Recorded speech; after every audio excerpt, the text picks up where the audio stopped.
All right. And then you made multiple calls to Madeline today? I made 4, I believe. Okay, well, multiple, right? More than just one.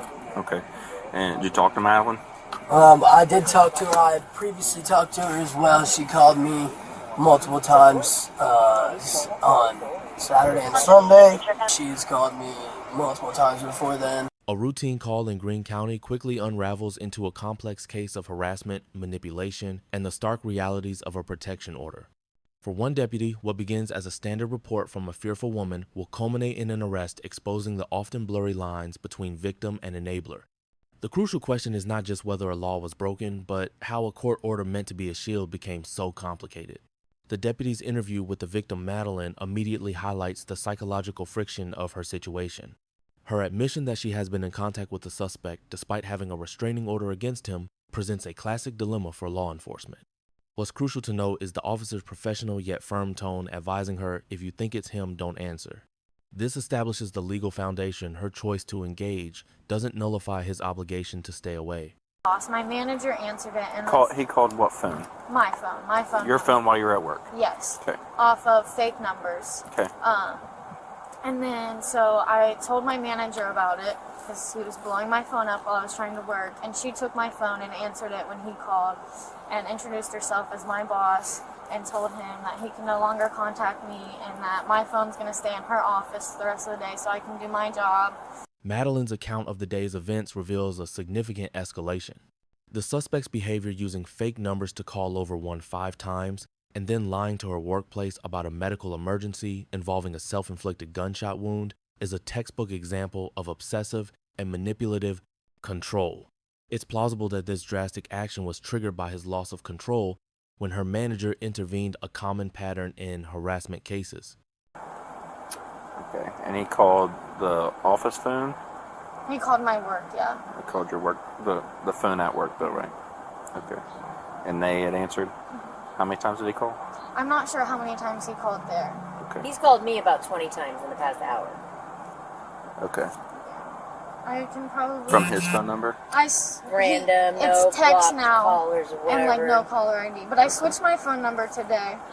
But 1, 2, 3, So he 4, doesn't know 5, your number 6. now? He got it again. Somehow. Okay. 7, 8, 9, 10, 11, 12, 13, 14, 15, 16, 17, 18, 19, 20, 21, 22, 23. He's called me 23 times. All right. When questioned about her motives for reestablishing contact after filing the order, Madeline's response, "Because I'm stupid," speaks volumes about her emotional state. This isn't just a simple case of breaking rules. It betrays a sense of helplessness and perhaps a trauma bond. Her words give the officer critical insight into the volatile history that led to the protection order in the first place, being run off the road and physically threatened. How long ago did you file this protection order and was it served? I mean, I know it was served to him, but when was it served, do you know? Not even 6 months ago. Right. So it wasn't recently? I'd say like 3 or 4 months probably. Okay. Yeah. And how long have you been talking to him since Not that protection? long at all. Would you say like a week, 2 Not weeks? even. We talked like 2 months ago. We talked for like a week, and then we went no contact again. And then he started texting me like 2 days ago.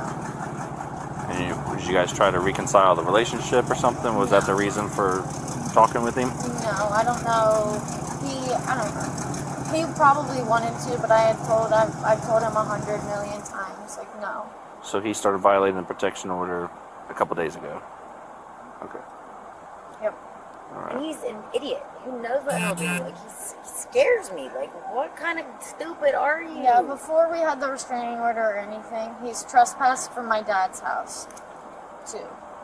So, he's trespassed from my dad's house, and there's the protection order. Okay. And the last one was 4:20. You were at work this whole time? I got off work at 3 p.m. Okay, but it started while you're at work. And my manager and my boss, like my manager was in there while he was calling me, and she, like I said, she answered the phone one of the times, and then he called my boss later. Okay. How does she know it was him? my manager, who was the one that answered the phone for me the first time, she was in my boss's office when he called, so she was able to confirm his voice. She was on the phone with me. Okay. Has she met him before? I don't believe so. So she knows his voice because you said it's his voice? She knew his voice because she was on the phone with him earlier talking to him, and she said she recognized the voice when my boss got the phone call. Because they were... Oh, when he called you? Yes. Gotcha. What will probably happen, I'll talk to my supervisor. Here, the situation takes a critical turn as the deputy explains the legal nuances. He confirms that even with her consent to speak, the suspect is still in violation of a court order. However, he also acknowledges that her actions weaken the perceived intent of the order. This is a crucial point in police procedure, where an officer must weigh the letter of the law against the context of human behavior before deciding whether to make an arrest or simply forward the case to a prosecutor. Meaning? Yeah. So, I'll talk to my supervisor and see if he just wants me to forward this case to the prosecutor and see if the prosecutor wants to go forward with charges. Typically, when people get protection orders, they really don't want to talk to that person or be in contact at all. And it is a court order and it's a arrestable offense. So we normally go out and arrest these people when they violate a court order. But because you've been talking to him, and so now he probably feels like he can talk to you. Right. However, technically, he's not supposed to because there's a court order. Right. And he should have been told that when served, that even though she reaches out to you, you cannot violate this protection order. Right. So I wish I could tell you right now if he's going to be arrested or not. I'm going to call my supervisor first to see how he wants to pursue this case specifically. But do you want to be contacted as far as the disposition of this tonight? Or you want me to tell you if he gets arrested or not? All right. I will give you a call and let you know. It'll come from a restricted number though. I won't be nameless now. I'll have dispatch call you and transfer you out to me, okay?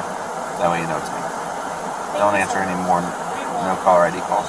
That was the last one. Okay, all right. That wasn't the one you told me at the last one at 4:28:23, was That it? actually might, yeah, it might have been. Okay.